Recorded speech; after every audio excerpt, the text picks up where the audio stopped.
Nietzsche said that you could tell much about a man's character by how much truth he could tolerate, which is very interesting. You know, there's an idea in the great Western tradition that the truth is the way and the path of life, and that no one comes to the Father except through the truth. And I believe that to be the case, because I don't think that you can manifest who you are without the truth. And so I think it's literally and metaphorically truth, that the pathway to who you could be if you were completely who you were is through the truth. And I would say, and so the truth does set you free, but the problem is that it destroys everything that isn't worthy in you as it sets you free, and that's a process of burning. And it's painful, because you cling to what you shouldn't be, partly out of pride and partly out of ignorance and partly out of laziness, and so then you encounter something true, and you all know this perfectly well, because when was the last time that you learned something important that wasn't a blow of some sort, you know? And it's often you look back at your life and you think, oh God, I really learned something there. I wouldn't want to do that again, but it really changed my life. I mean, sometimes it can really destroy you, you know, an encounter with the truth, and you never really recover. But now and then something comes along and straightens you out, and a lot of you has to go. A lot of you has to burn away, you know, and I suppose in some sense the idea is that everything about you that isn't worthy is to be put into the flames. And that's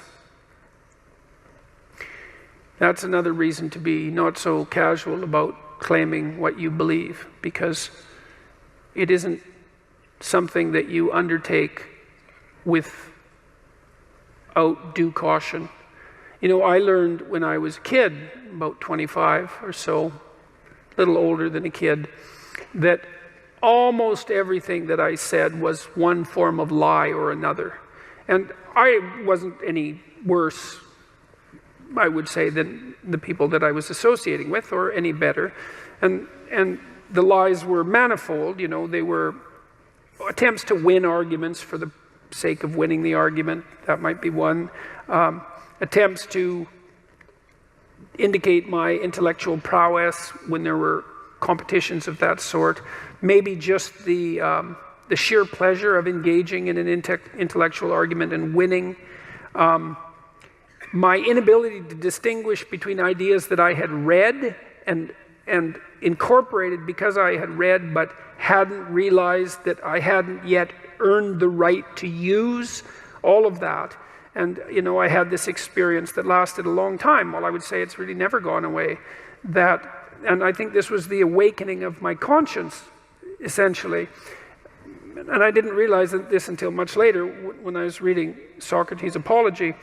This voice, for lack of a better word, made itself manifest inside me, and it said every time I said something that wasn't true, and that's usually what it said. That's not true. You don't believe that. Or there was a sensation that was associated with it. I don't think this is that uncommon, you know.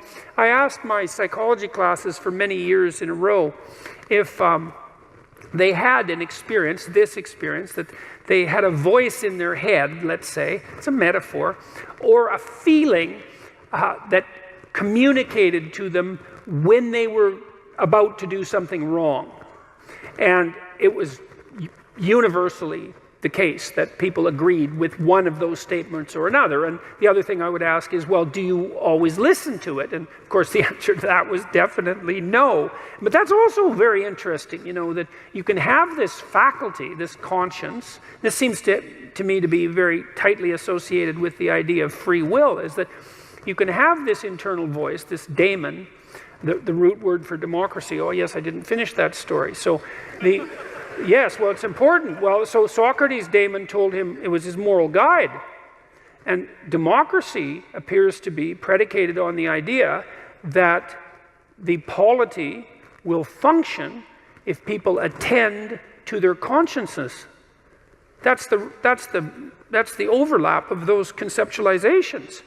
And well, first of all, I think that's the case, and it makes a certain amount of logical sense. I mean, if we assume that the political state is something like the emergent consequence of the decisions of all its citizens, we would assume that the wiser the decisions of the citizens, the more upright and functional the state.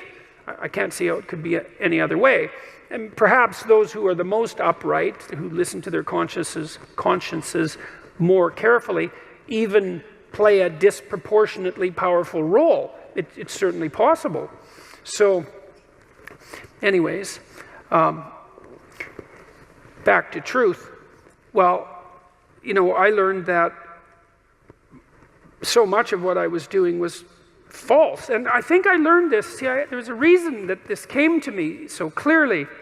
I was trying to understand why people did terrible things.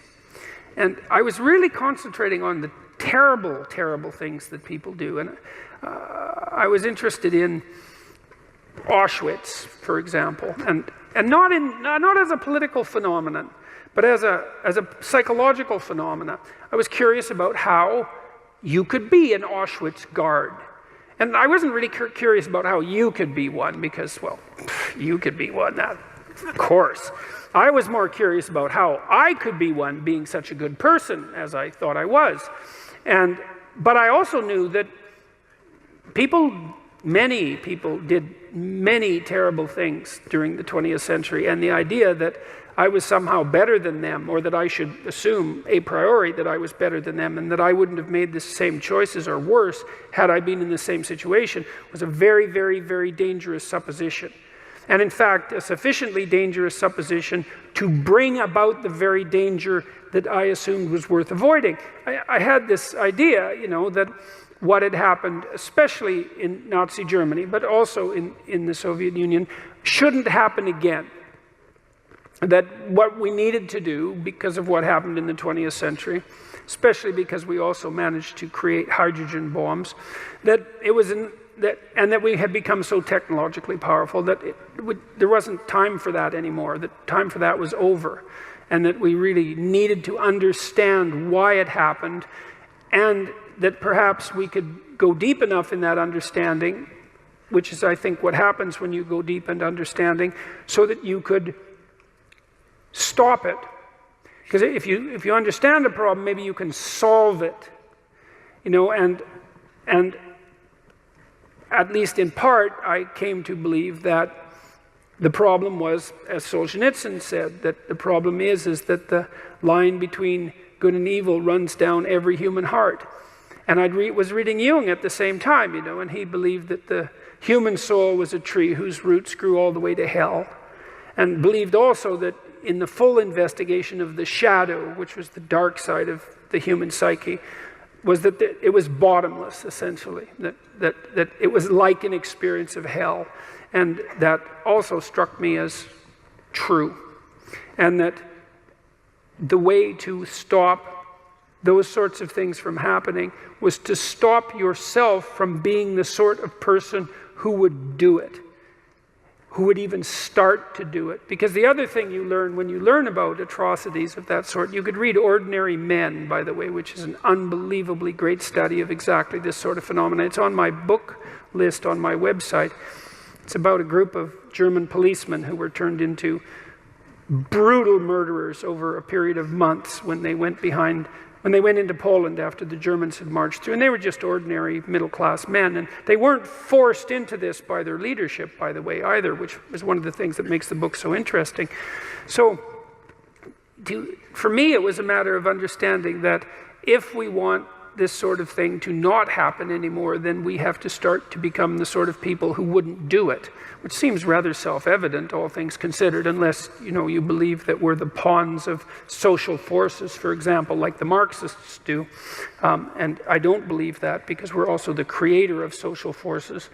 And we're also capable of standing up to social forces, because I would say the individual is more powerful than the social force, all things considered, interestingly enough, that the way to stop such things from happening, the way to remember properly, is to understand that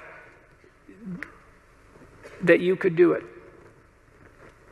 that you could do those terrible things, because the people who did them were like you. And that the way out of that is to stop being like that. And the way you stop being like that is, well, at least in part, by ceasing to tell yourself lies that you don't believe in, and that you know you shouldn't act out.